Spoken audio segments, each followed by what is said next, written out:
নির্বাচন এসেছে, স্বাভাবিকভাবেই বিভিন্ন রাজনৈতিক দল তাদের বিভিন্ন লক্ষ্য উদ্দেশ্য জনগণের সামনে উপস্থাপন করবে।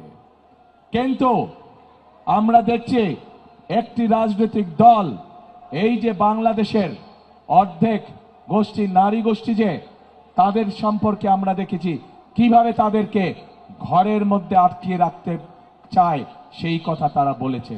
আমরা দেখেছি একটি রাজনৈতিক দলের একজন নেতা পরিষ্কারভাবে বলে দিয়েছে যে তারা কোনোভাবেই নারীর নেতৃত্বে বিশ্বাস করে না।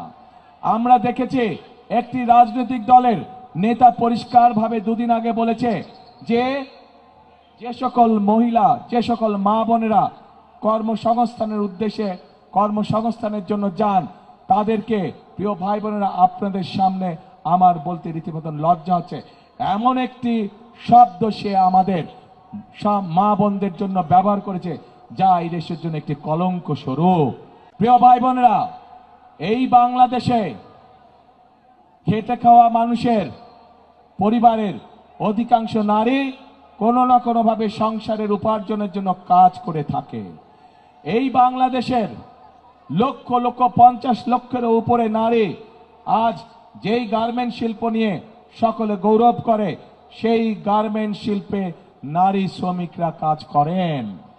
প্রিয় ভাই বোনেরা, সেটি নিম্ন মধ্যবিত্ত হোক, মধ্যবিত্ত হোক, সকল পরিবারের, কর্মজীবী পরিবারের প্রায় সকল নারী আজ সংসার পরিচালনার জন্য দ্রব্যমূল্যের যে ঊর্ধ্বগতি, সকল কিছু যে দাম ঊর্ধ্বগতি, তার জন্য শুধু স্বামী একা কর্মসংস্থান হয় না, স্ত্রীকেও পাশাপাশি বিভিন্নভাবে কাজ করতে হয় এবং তারা এর মাধ্যমে তাদের সংসার জীবন নির্বাহ করে থাকে।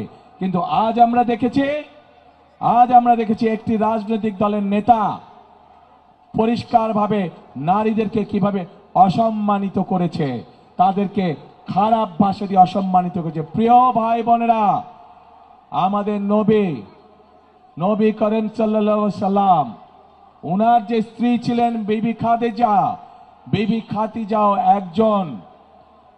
খাদিজাও ছিলেন একজন কর্মমুখী মহিলা, উনি ছিলেন একজন মহিলা ব্যবসায়ী।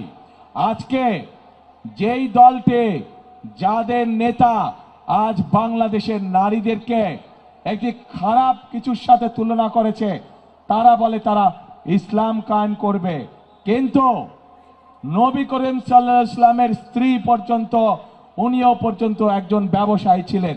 তাহলে আজকে কোথায় গিয়ে দাঁড়ালো বাংলাদেশের নারী সমাজ তথা তাবৎ পৃথিবীর নারী সমাজকে কিভাবে অপমান করা হলো?